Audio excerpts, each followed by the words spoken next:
Well, I first learned about Fairhaven Ministries, I guess, kind of before I was born. I was here with my parents when they were doing a college retreat, actually when my mom was expecting me in February. And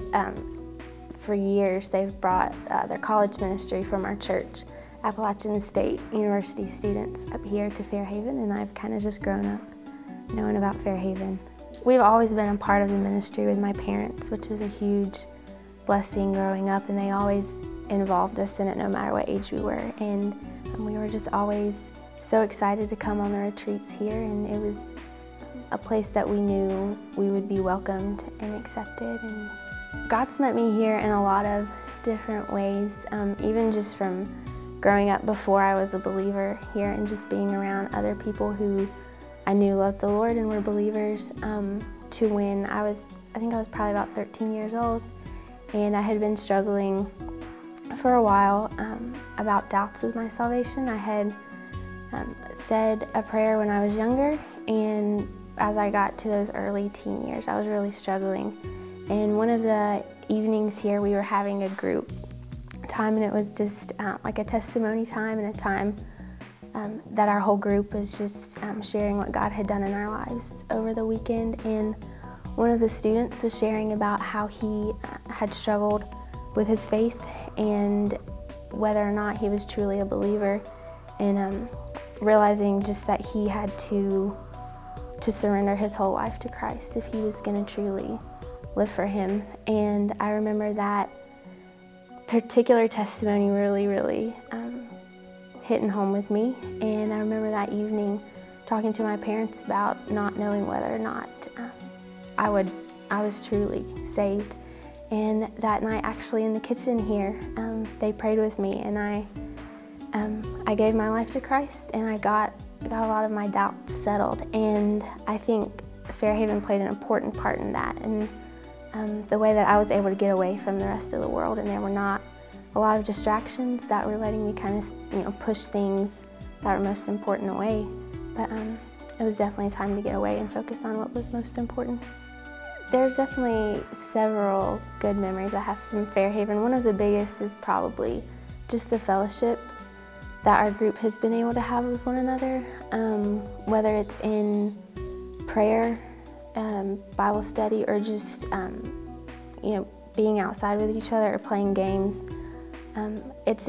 a good time where a lot of people can't be on their phones or their computers, and we can really fellowship with one another. Definitely do a lot of eating, but we also take a lot of time in group time, where we usually have a speaker, or my dad will teach for us, and then we have small group times where everyone who's in an individual chalet, there's a group of people and you work on just small groups together, and whether it's questions that were laid out for the week for you, or just however the Lord leads. And we generally spend a lot of time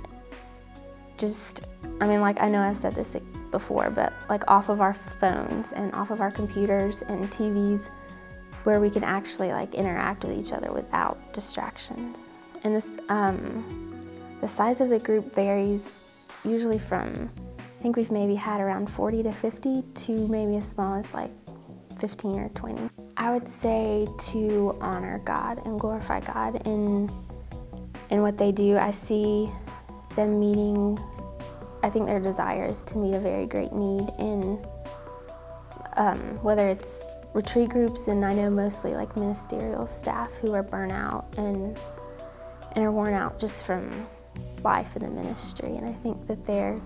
honestly, from my experience, what I've seen, their heartbeat is honoring God and glorifying Him. For me and our group, a lot of us go back recharged and refreshed and refocused on why we are here and why we are at the colleges we're at or the jobs we are in. And I think that Fairhaven provides a place to refocus on what's important in life, and then from there we're energized and we're refreshed to go back into the everyday hard situations we're in. I would say being here has helped me with learning how important it is to set aside time to read my Bible and to not just pray, but to listen for how God is leading and to be open to where He would be leading me, and the importance of shutting out the world every now and then and placing my focus on Him. I would say first off prayer, because I feel like probably there is a lot of attack from Satan towards the ministry that wants to build stronger Christians. So prayer is probably the biggest, most important, but also financially, I'm sure that they could always use financial support, and encouraging people in their churches or who they know through ministries to come and be a part of Fairhaven. Because I think when you come and you see it and you see the work they're doing and you see the fruits of their labor, you're more likely to pray for them and support them. The biggest thing is, and this may sound cliche, but I do believe it's a calling on my life. And there are a lot of people in certain situations in the hospital who are hopeless, and whether it's a patient or a patient's family, who need to know Jesus. And by my being there, I mean, it's a wide open door to either take the gospel to them or pray for them and support them or encourage them in their faith if they're already believers. And there's a lot of, I guess, difficult things about it, but when it's a calling, I think God empowers you to handle those things. I would just like to say that I think, and I may have already said this, but that Fairhaven is doing a very, very important work in the lives of people in the ministry, because I know just even what I've grown up with parents in the ministry and seeing other people in the ministry, it's hard work. And it's not, there's not a lot of rest time and not a lot of time to pull away from real life, kind of. And I just appreciate Fairhaven and the impact they've had on not just my life and my family's life, but so many other people in this area and all over America. Growing up with parents in the ministry, it was always neat to come to Fairhaven with them, because I know a lot of times, maybe they didn't say it, but they would pour into these kids' lives all the time, and you always wonder if God is working and if anything you're doing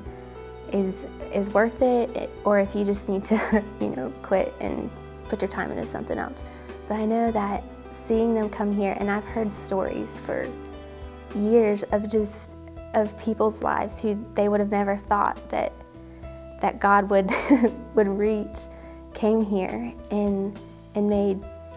life-altering decisions to follow Christ, or to go into ministry, or just a range of decisions that you're making at that college age. And it was always, I think, an encouragement for them to come here and meet with the Lord, but to also see somewhat of the fruits of their labors.